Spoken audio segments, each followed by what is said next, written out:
Chosen one, God is crying over you tonight, not the way you might imagine, not in disappointment, not in anger. He is crying the way a father cries when he watches his child pack a bag and walk toward the door, not knowing that everything they ever asked for is being delivered to the house in the morning. You are leaving one night too early. That is what is happening right now. Every prayer you whispered into that concrete ceiling was heard. Every silent bargain you made with heaven at 3 in the morning was recorded. Every time you forced yourself to believe for one more day, God marked it. And now, the return on all of that faithfulness is closer than it has ever been. It is in the next room. But somewhere along the way, the asking became accepting, the praying became coping, the fire became a flicker, and you started rehearsing your disappointment instead of reaching for the door. That is what is making God weep, not your failure, your timing.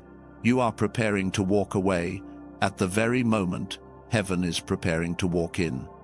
This message is here to stop you from making the most devastating almost of your life. Listen with everything you have.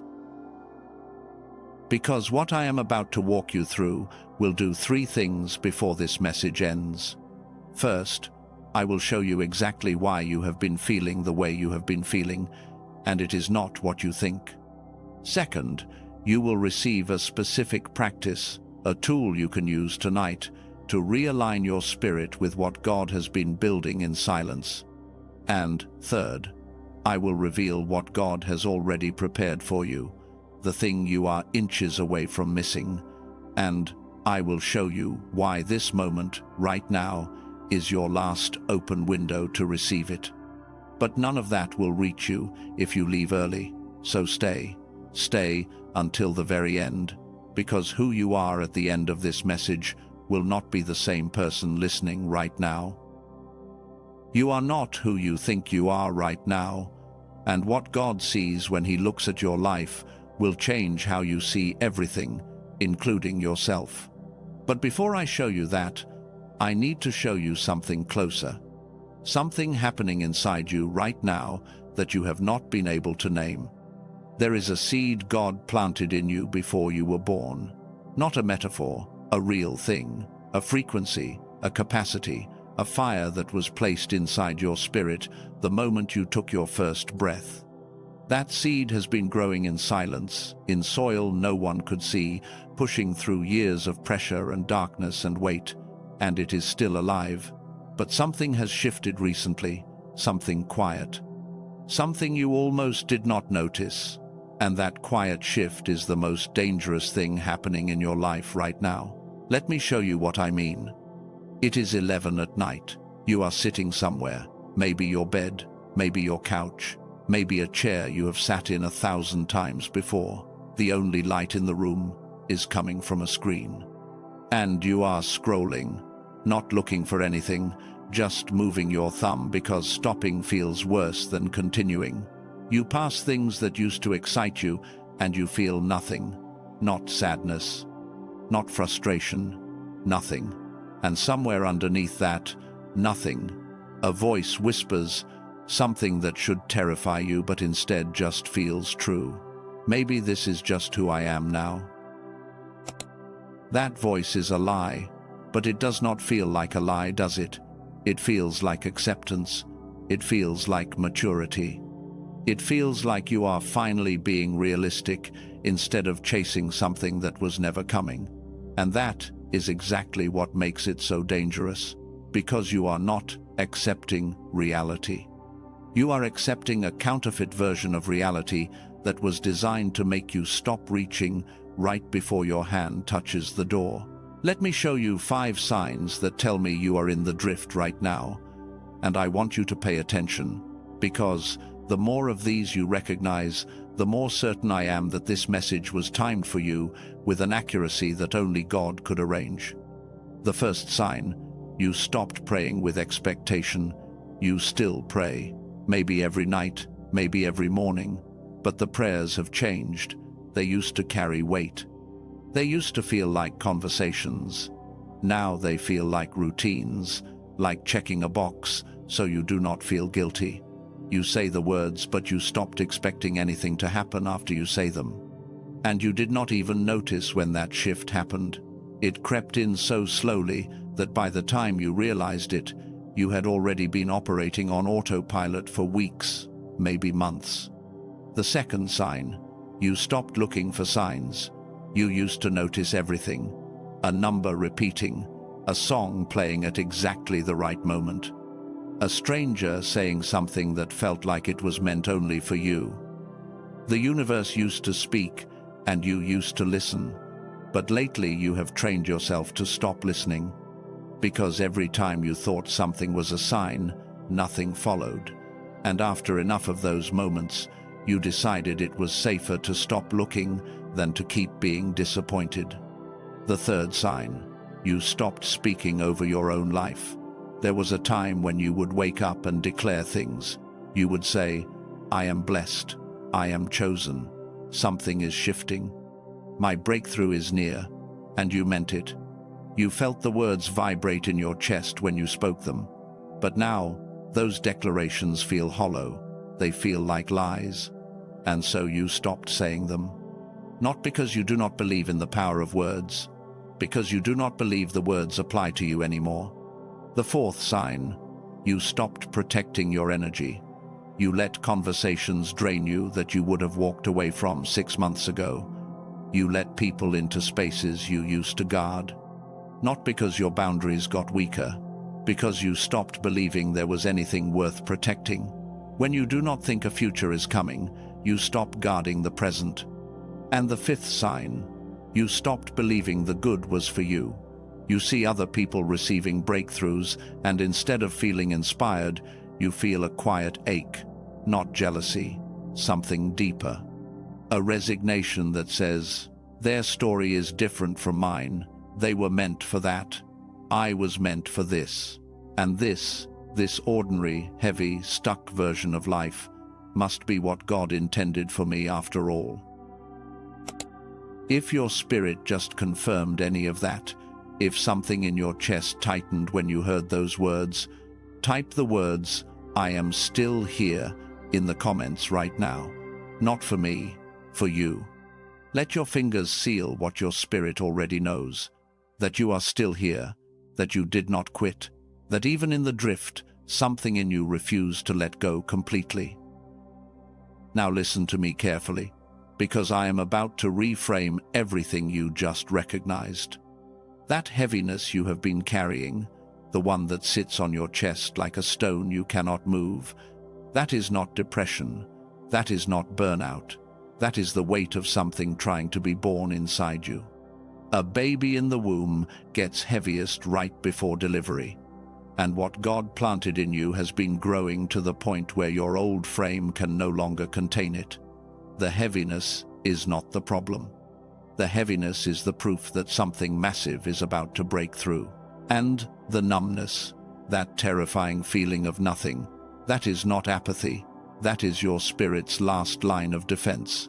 Your soul has two options right now: reignite or shut down entirely. And the numbness is the pause between those two outcomes.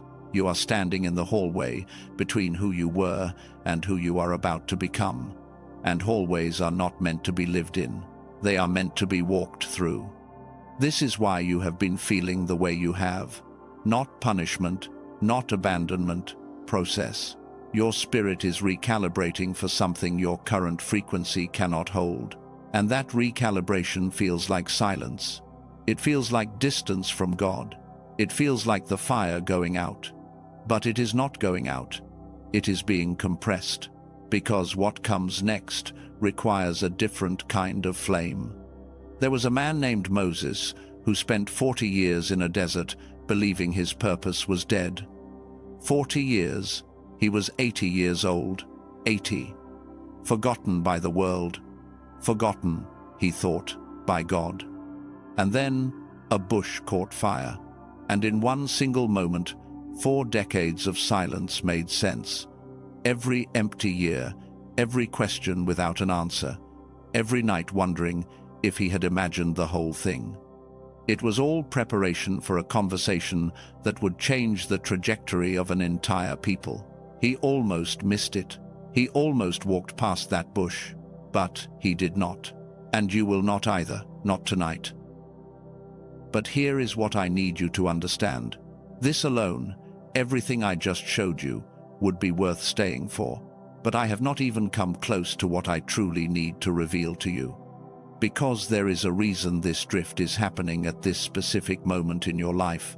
Not last year, not 5 years ago, right now. And it connects to something that scientists have recently measured about the human brain. Something that explains not only why you feel the way you do, but why you, specifically you, feel it more intensely than most people around you. And when you hear it, the last 12 months of your life will suddenly make sense, in a way nothing else has been able to explain. That seed I told you about, the one God planted in you before you were born, it has been pushing through darkness for years, through soil so dense that most people would have assumed nothing was growing at all. But it has been growing, and right now, in this season, that seed is millimeters from the surface. Millimeters, not miles, not years away. Right there. So close that heaven can already see the first crack in the soil. And that is precisely why this next truth matters more than anything I have shared so far. You have been feeling out of time, like you are running out of something you cannot name, like there is an invisible clock somewhere ticking against you. And I need to tell you right now, you are not imagining that. That feeling is real. But it is not the kind of time you think. There is a word in the original Greek text, a word that most people never hear in any message, any teaching, any sermon. The word is kairos. And it is different from the word you know for time, which is chronos. Chronos is the clock on your wall. It is Monday, Tuesday, Wednesday. It is the seconds and minutes that march forward, whether you are ready or not.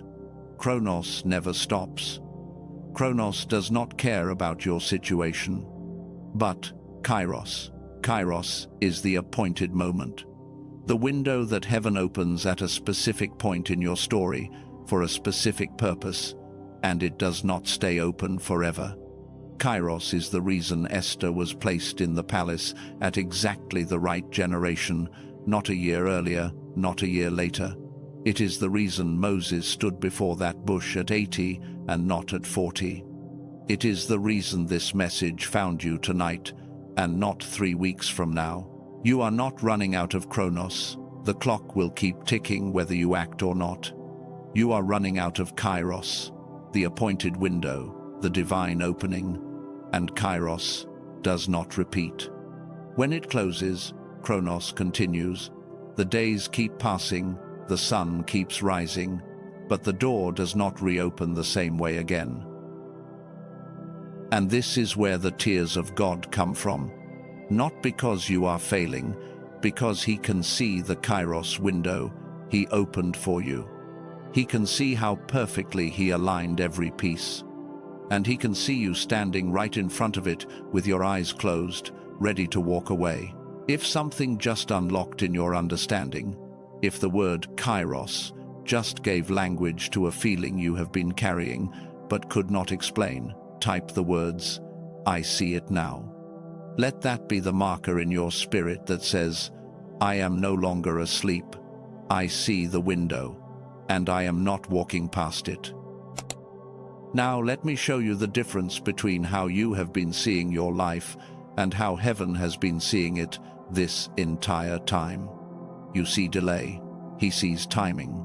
You have been waiting and interpreting that wait as God forgetting, as the universe moving on without you, as evidence that the promise expired.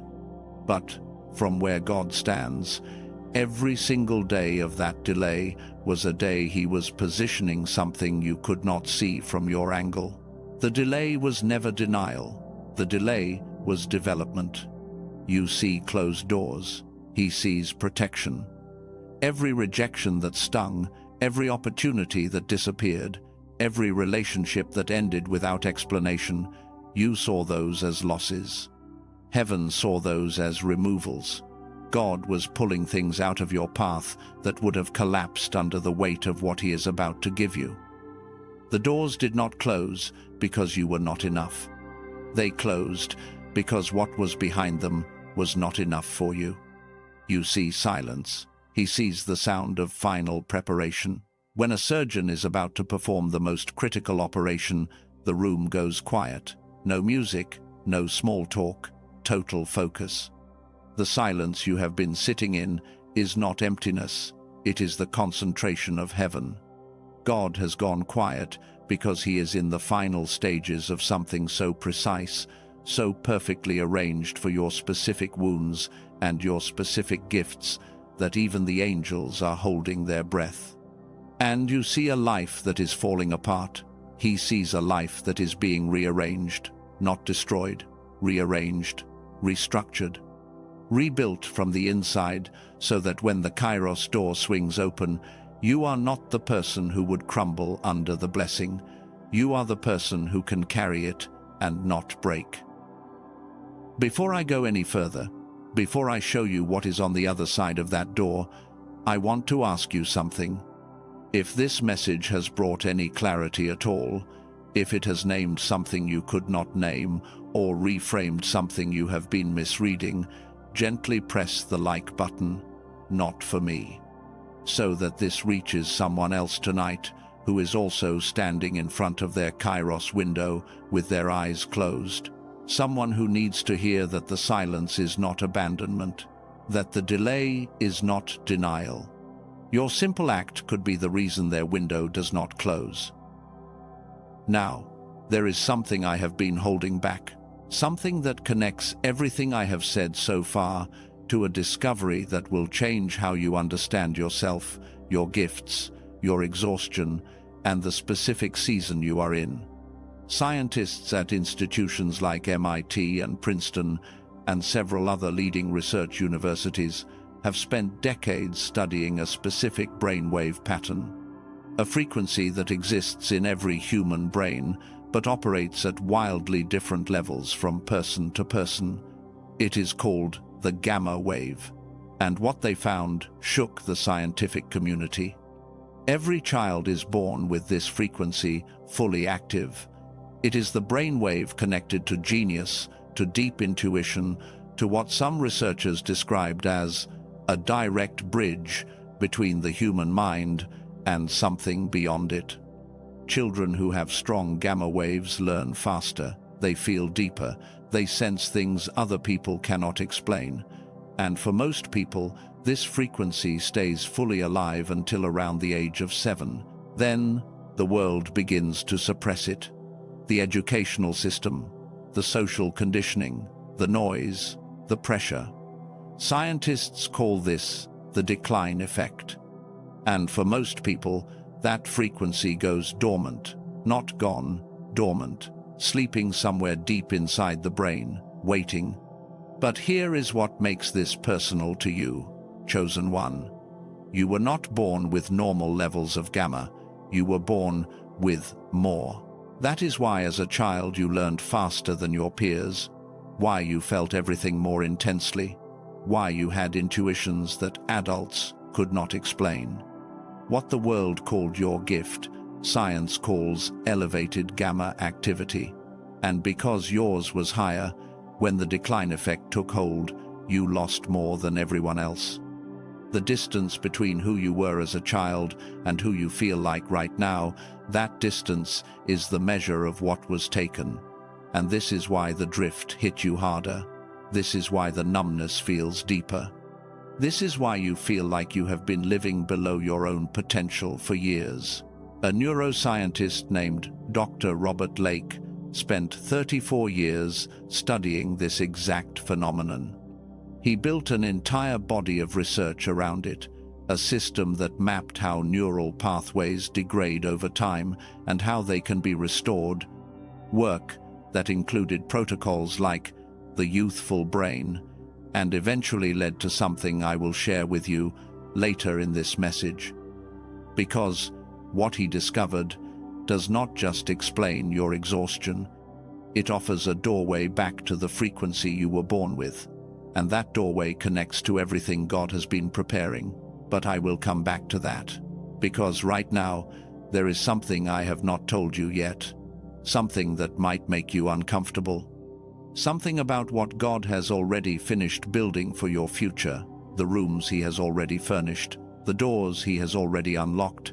The people He has already positioned. All waiting on the other side of your Kairos window. And when I show you the full picture of what you are, inches away from walking past, you will understand why the Creator of the universe could not hold back His tears. Take a breath, a real one. Let your shoulders drop. The hardest part of this message is behind us. But the most important part, the part that will determine whether you step through that door or spend years wondering what was on the other side, that part is next.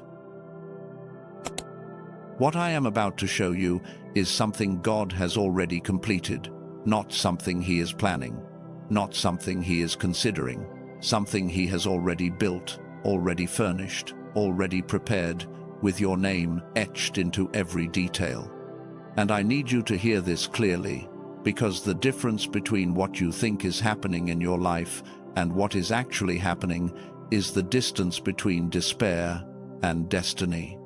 The first thing God has already arranged for those entering this season is provision. Not the kind of provision that barely keeps you alive.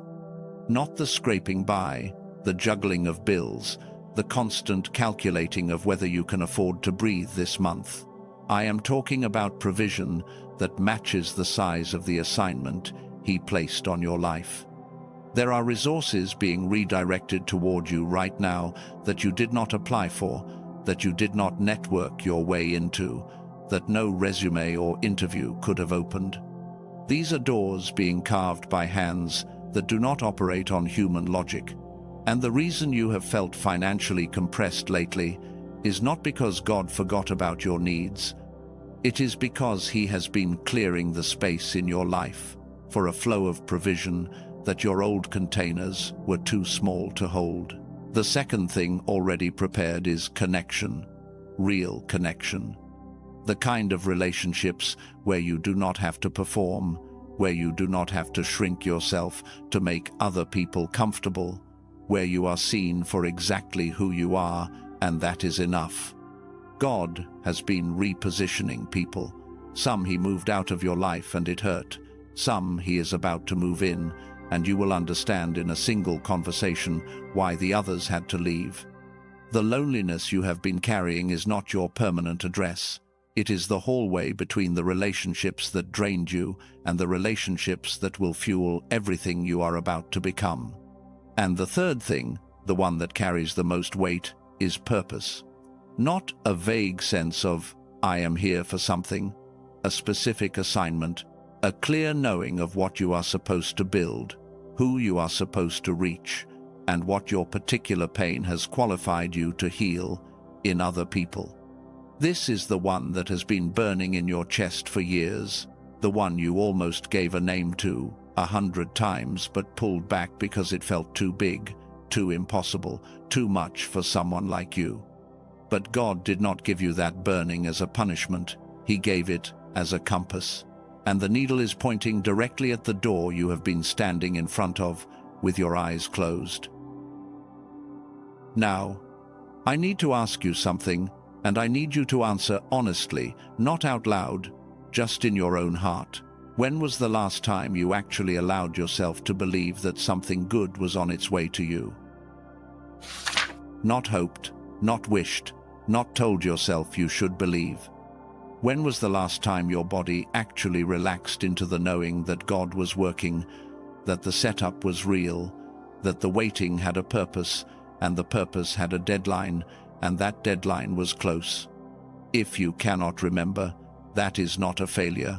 That is the wound. That is the scar tissue left behind by every promise that did not land, every prayer that seemed to bounce off the ceiling, every time you let your guard down and got hurt anyway. And that scar tissue has built a wall between you and the very thing God is trying to hand you. The obstacle in your path right now is not between you and your destiny. The obstacle is between you and your own belief that destiny is real. It is not an external wall. It is an internal one. And it was built by doubt, layer by layer, disappointment by disappointment, until the wall became so thick that even God's voice sounds muffled on the other side. But here is what I need you to understand about that fear. The fact that you are afraid of missing this, the fact that something inside you tightened when I described the provision and the connection and the purpose, that fear is not weakness. That fear is discernment. It is your spirit recognizing the truth before your mind has caught up. People who were never meant to have something do not feel afraid of losing it. Your fear is the proof that this was always yours. Notice something for me right now. Notice how your breathing has changed since the beginning of this message. It is not the same rhythm it was when you first pressed play. Notice how your chest feels different, like something that was locked is starting to shift. And notice how your spirit has been leaning forward, even as your body stays still, as if some part of you already knows that what I am saying is not new information. It is a reminder of something you forgot you knew. Let me tell you about someone. I will not say his name, but his story might feel familiar. 14 months ago, this man hit a wall. Not the kind of wall you hit and bounce back from, the kind that flattens you. His career collapsed. Not slowly, not with warning. One phone call. One meeting. And 14 years of building something was reduced to a box of personal items on a Tuesday afternoon. He spent the first 3 months applying for everything, sending out dozens of applications a week. Nothing came back. Not rejection letters. Nothing. Silence. And that silence did something to him that the job loss itself could not do. It made him question whether God was real. By month 9, he had stopped praying entirely. He told me later that he did not stop because he was angry. He stopped because he ran out of words. There was nothing left to say to a ceiling that never answered. By month 12, he wrote something in a journal that he has never shown anyone.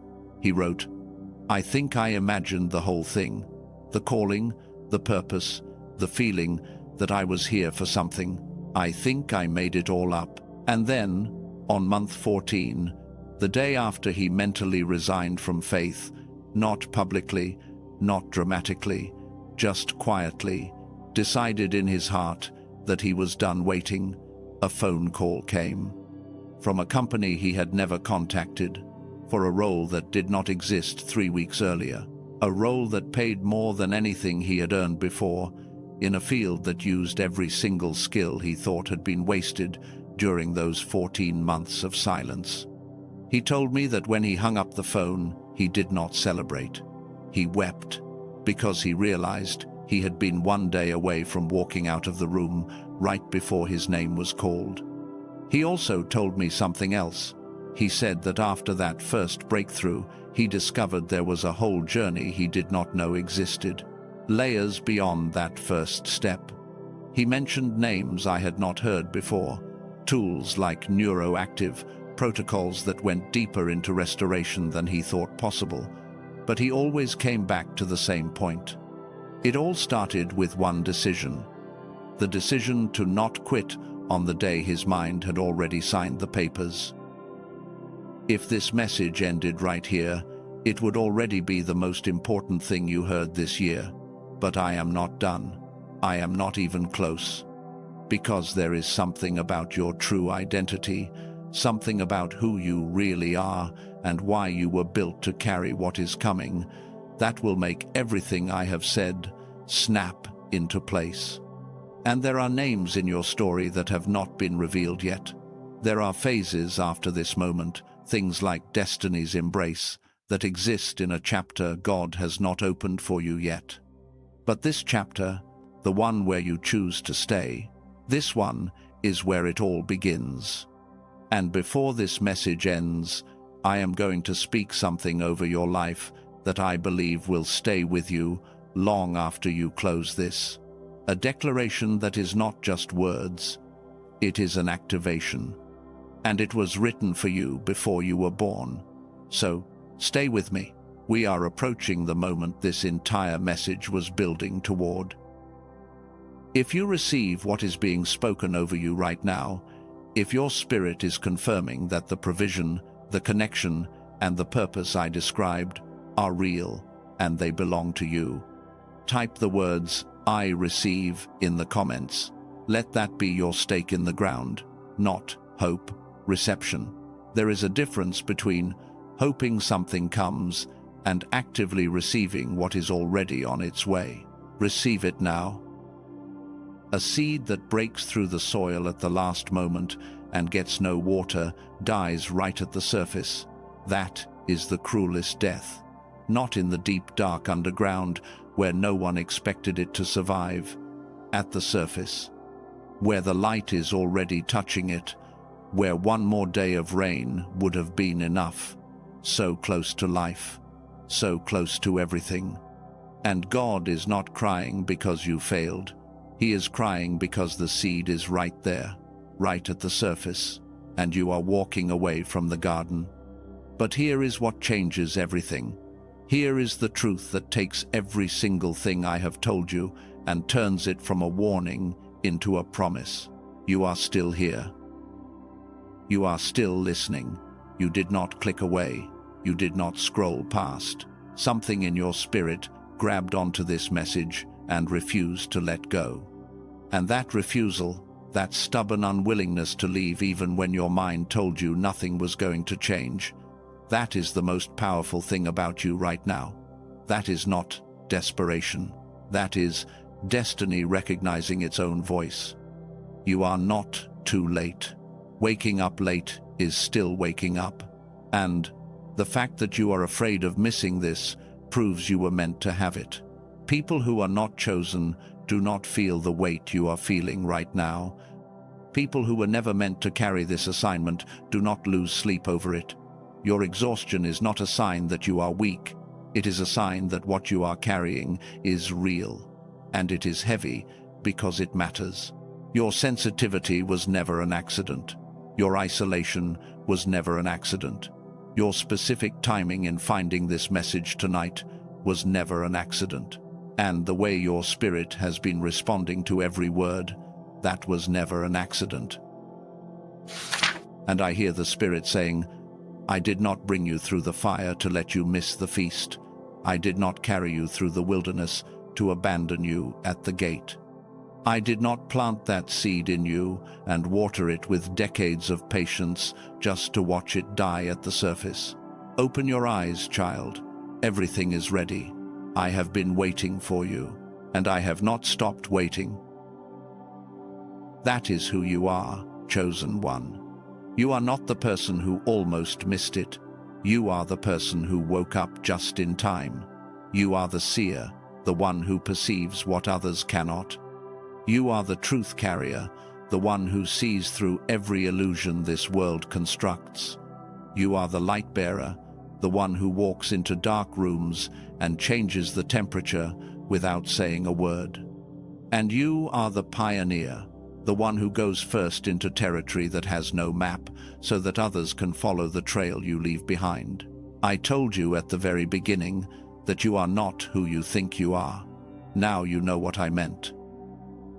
Now I want to take you back to something I shared earlier, something about a frequency, a brainwave that every child is born with and that the modern world slowly shuts down.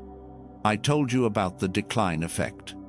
I told you that your gamma waves, the ones connected to genius, intuition, and spiritual connection, were suppressed starting around age 7. And I told you that a neuroscientist named Dr. Robert Lake spent 34 years researching how to reverse that process. Here is what I did not tell you. Dr. Lake took everything he discovered across 3 decades of clinical research. Everything about how the brain can be guided back to its original frequency through a technology called brain entrainment, and he compressed it into something remarkably simple. A 7-minute audio track that uses specific sound patterns to reactivate the gamma wave directly. Not through meditation, which asks your brain to change itself from the inside and can take months or years of consistent practice with no guarantee. This works differently. Brain entrainment reaches the brain from the outside. It is measurable. It is repeatable. It was tested in laboratories and confirmed by researchers at institutions like MIT and Princeton. And it activates the exact frequency that was taken from you. He called it the Genius Song. Now, I know what you might be thinking. You have tried things before, programs, practices, sounds, tools, and they did not work. That skepticism is not a flaw. It is the intelligence of someone who has been disappointed enough times to stop trusting easily. I respect that, and I would never ask you to believe based on a promise. I am asking you to consider the evidence. Because what makes this different is not a better sales pitch. What makes this different is the mechanism. Everything you have tried before, meditation, healing frequencies, affirmation tracks, all of those ask your brain to change itself from within. That process is slow, unpredictable, and for most people, it never reaches the depth where gamma lives. Brain entrainment does not ask your brain to change. It reaches the frequency directly and activates it. That is why the results are measurable on an EEG. That is why they are repeatable across thousands of participants. That is not a belief. That is data. And I would never disrespect your financial situation. $39 is not a small number for many people, and I understand that. What I will tell you is this. The traditional methods for activating gamma waves cost $300 per session for biofeedback therapy.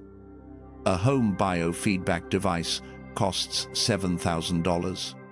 Months of intensive meditation retreats can run into thousands.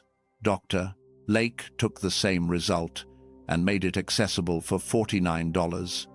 But because his mission was always about reaching the people who truly need this, not about profit, he created a special access point at $39, available only through the link connected to this message. That is it. $39 for the technology that replaces equipment worth thousands, plus 4 bonus tools that come with it. A track designed to activate focus and confidence in children called Genius Child. The original book that inspired the film, The Secret, a guided visualization for 4 areas of your life, and an infographic of the 5 habits that shape your future. All of that, plus a complete money-back guarantee with no conditions. If you feel nothing, you get everything back. The only risk is not trying. Every day that gamma stays dormant is another day your prayers feel like they are hitting that concrete ceiling. Another day, your decisions stay clouded by the fog you cannot explain. Another day, your Kairos window narrows. The version of you on the other side of this decision, the one who already reactivated what was taken, is looking back at this exact moment as the turning point. Not a perfect decision, a brave one. It begins with one step. One thing I need you to hear. There are counterfeit versions of this out there. Websites that copied the name, that sell ordinary audio files with no real brain entrainment technology behind them. Those do not work, and they were designed to exploit the very people this was created to help. The only way to receive the authentic version with the full technology, all 4 bonuses, and the complete money-back guarantee is through the link in the description and the pinned comment below. Do not search for it on Amazon, Spotify, or anywhere else. Those are not the real thing. For those whose spirit resonates with what I just shared, the Genius Song is waiting for you through that link. Only if you feel led. only if something in your chest just confirmed that this is part of your path. And if not, everything else in this message still belongs to you fully. If you are ready to release the doubt that has been standing between you and what God prepared, type the words "I release" in the comments right now. Not as a wish, as a declaration. I release the doubt. I release the fog. I release the lie that told me nothing was coming. Let it go, right now. Now let me give you something you can carry with you long after this message ends. Something practical, something you can use tonight. I call it the window check. 3 questions that will tell you whether your Kairos window is active in any area of your life. The first question, check the restlessness. Ask yourself, is this restlessness random or does it have a direction? Random restlessness feels like anxiety. Directional restlessness feels like a pull. If something specific keeps tugging at your attention, if a particular area of your life keeps rising to the surface no matter how many times you push it down, that is not anxiety. That is Kairos knocking. The second question, check the timing. Are unusual doors appearing? Not the doors you planned for, not the ones you strategized and networked your way toward, but doors that showed up without invitation. Conversations that felt strangely significant. Opportunities that arrived from directions you were not looking. When Kairos is active, the universe begins rearranging the furniture around you, whether you asked it to or not. And the third question, check the resistance. Is the obstacle in your life intensifying? This sounds backward, but it is the most reliable indicator. When you are close to a breakthrough, resistance does not decrease, it increases. The fog gets thicker, the doubt gets louder, the temptation to quit gets stronger. If the pressure in your life has been escalating recently, that is not a sign that things are getting worse. That is a sign that what is on the other side of the wall is worth fighting for. If all 3 of those are true right now, your Kairos is active, and you do not have the luxury of waiting. The second tool is simpler, but I want you to use it every single morning starting tomorrow. I call it the realignment practice. It takes 60 seconds. When you wake up, before you reach for your phone, before you check anything, before the world tells you who it needs you to be today, you speak 4 sentences. I am not too late. I am positioned. I am awake. And I will not miss what God prepared for me. 60 seconds, 4 sentences, every morning, and watch how the drift begins to reverse. You went in exhausted, and you are coming out renewed. You went in doubting, and you are coming out discerning. You went in drifting, and you are coming out anchored. You went in silent, and you are coming out declared. You went in thinking you were almost too late, and you are coming out knowing you are right on time. You are not alone in this. Right now, across the world, chosen ones are waking up from the same drift. They are hearing the same truth. They are feeling the same shift. And the fact that thousands of spirits are moving in the same direction at the same time tells you something about the size of what God is doing in this season. This is not a private miracle. This is a collective awakening, and you are part of it. Now, before I speak over your life, I want you to do something with me. In your mind, not physically, just in your imagination, I want you to see yourself standing in front of a door. It is the door I have been describing throughout this entire message, the Kairos door, the one with everything behind it, the provision, the connection, the purpose. Your hand is already on the handle. You can feel the cold metal against your palm. On the other side of that door is the version of your life that God built in silence while you were busy surviving. And the only thing left is to turn the handle. Feel the weight of it. Feel how ready your hand is. Feel how your spirit has already stepped forward, even though your body has not moved yet. This is not a prayer, this is an activation, and it was written for you before you took your first breath. Father, I thank you for the tears you shed over this chosen one, because those tears are not sadness, they are love, so deep that it overflows. I thank you that your tears tonight were not the end of the story. They were the beginning of the turn. I thank you for counting every night they stayed awake, for recording every prayer they whispered into that concrete ceiling, for marking every single day they forced themselves to believe when everything in their world said, stop. You saw it all. You saw the moment the fire dimmed. You saw the moment the asking became accepting. You saw the moment they almost signed the papers on their faith. And you did not look away, not once. And now, we release. We release the doubt that built walls so thick. Your voice sounded muffled on the other side. Release. We release the numbness that convinced this chosen one that feeling nothing was safer than feeling everything. Release. We release the lie that said, maybe this is just who I am now. Release.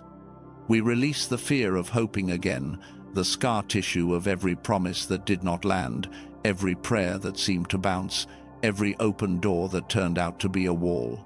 Release. We release the timeline, the comparison, the measuring of this journey against anyone else's clock. Release. We release the resignation that crept in so quietly they did not even notice it had taken the driver's seat. Release. And we release the old identity, the version of this person who believed they were someone who always, almost makes it, but never quite gets there. That person is not here anymore. Release. Now we activate. We activate the gamma frequency that was dormant, the God-given genius that was suppressed but never destroyed. We activate the discernment to recognize Kairos when it is standing right in front of them. We activate the seer, the one who perceives what others miss.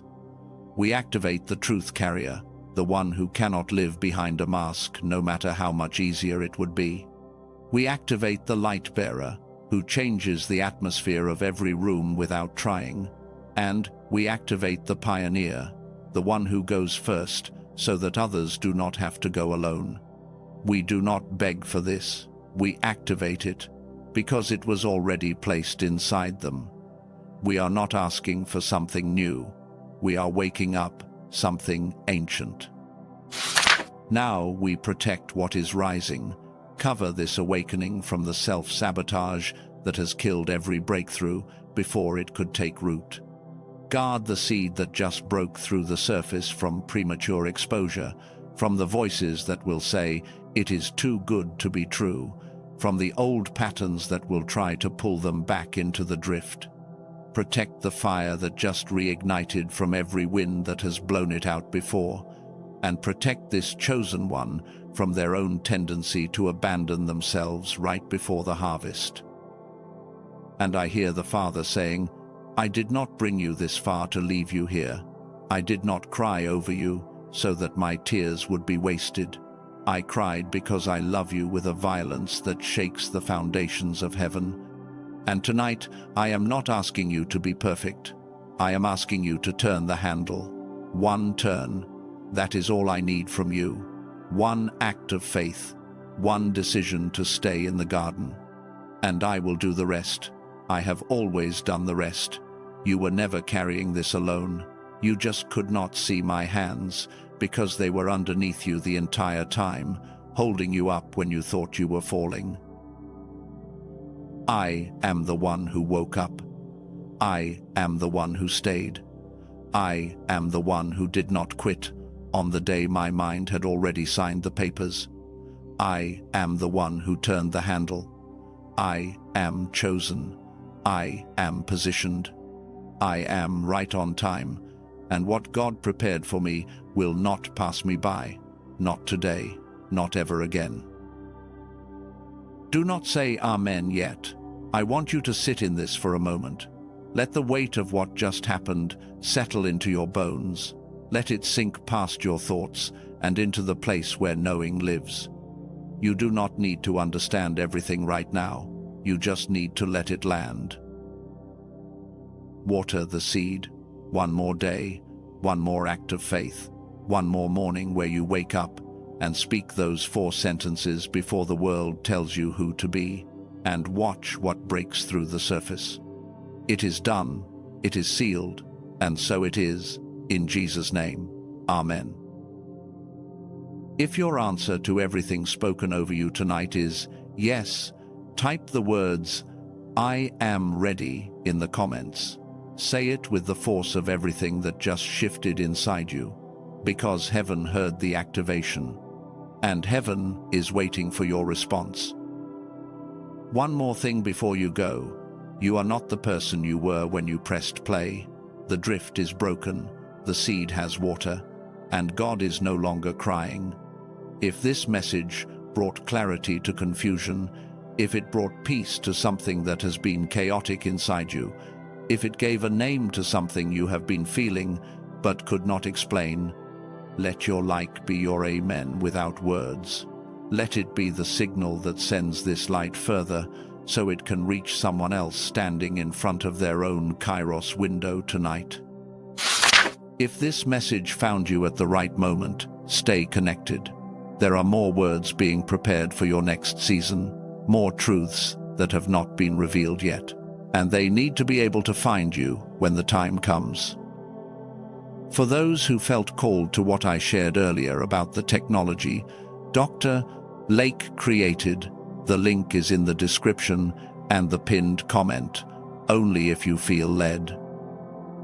And one final thing, if someone came to mind while you were listening, someone who has been unusually quiet lately, someone who looks fine on the outside but you know something deeper is happening, someone who has stopped talking about their dreams, someone who used to burn bright but has gone dim in a way that worries you, send this to them. Do not wait. Do not assume they are fine. Because this might be the message that catches them before their window closes. This might be the confirmation they stopped praying for, and you might be the reason their seed does not die at the surface. Go in peace, chosen one. The drift is over, the seed is growing, and the door is open. You are not leaving a message, you are leaving a season.